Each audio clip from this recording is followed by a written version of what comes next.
నమస్తే.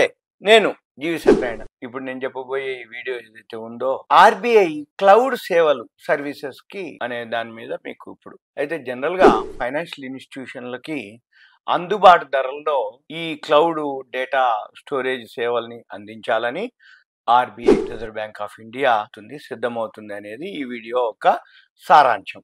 2025లో అంటే మనం ఇప్పుడు 2024 అయిపోతుంది. 2025లో క్లౌడ్ సర్వీసెస్ ప్రయోగాత్మక కార్యక్రమాన్ని స్థానిక ఐటీ సంస్థల భాగస్వామ్యంతో ఆర్బీఐ ప్రారంభించనున్నట్లు ఆర్బీఐకి సంబంధించిన వర్గాలు చెప్పడం జరిగింది.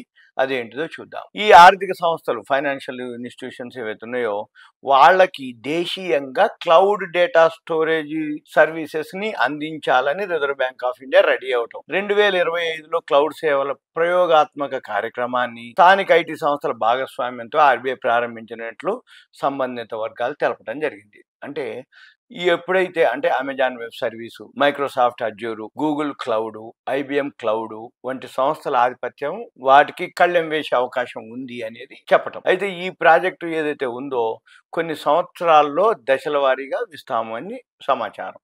చిన్న బ్యాంకులు అనుకోండి, ఆర్థిక సేవలు, ఫైనాన్షియల్ సర్వీసెస్ ఏదైతే వాళ్ళ అవసరాలని దృష్టిలో ఉంచుకొని ఈ క్లౌడ్ సేవలకు ఆర్బీఐ రూపకల్పన చేస్తుంది అని తెలుస్తుంది. అయితే ప్రస్తుతం ఏదైతే ప్రజెంట్ నడుస్తుందో అంతర్జాతీయ దిగ్గజాలు అంటే ఏవైతే క్లౌడ్ సేవలు ఉన్నాయో అవి మన దేశంలోని చిన్నపాటి సంస్థలు భరించలేకుండా ఉన్నాయి. అంటే ఎక్కువ ఉన్నాయి, మన లేవన్నీ ఎంఎన్సీ కంపెనీలు ఉన్నాయి, అవి చాలా ఎక్కువ ఛార్జ్ చేస్తాయి అనమాట. అందుకోసం మన ఆర్థిక సేవల పరిశ్రమల కోసం పబ్లిక్ క్లౌడ్ ని ఏర్పాటు చేసే ఆలోచనలో ఉన్నాయి అని గత ఏడాది డిసెంబర్లోనే ఆర్బీఐ గవర్నర్ శక్తికాంత్ దాస్ గారు ఒక విషయంలో వెల్లడించడం జరిగింది. అయితే ఈ ఆర్బీఐ క్లౌడ్ సేవలకు దాదాపు 23,000 కోట్ల పెట్టుబడి అవసరమని, మరి 23,000 కోట్లు ఆర్బీఐ అసెట్ డెవలప్మెంట్ ఫండ్ ఈ నిధులు సమకూరుస్తుందని వార్తా సంస్థ రాయిటర్స్ చెప్పడం జరిగింది. అయితే ఇందుకోసం ఈ డేటా సెంటర్లు ఏవైతే ఉన్నాయో బాంబే, హైదరాబాద్ లో భాగస్వామ్య సంస్థలను నెలకొల్పుతాయని కూడా చెప్పడం జరిగింది.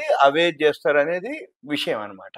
అయితే 2023లో మన దేశంలో ఈ క్లౌడ్ సేవల కోసం మార్కెట్ $8.3 బిలియన్, దాదాపు 70,000 కోట్ల స్థాయిలో ఉన్నాయన్నమాట. ఆ మార్కెట్ అంత ఉంది అని చెప్పటం.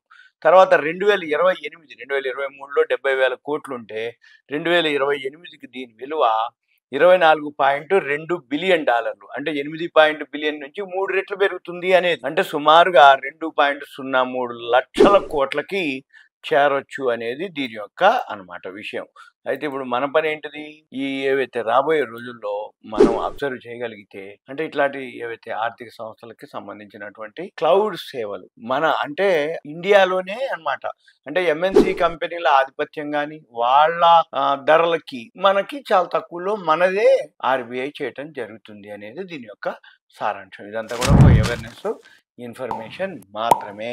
Thank you. సెలవు.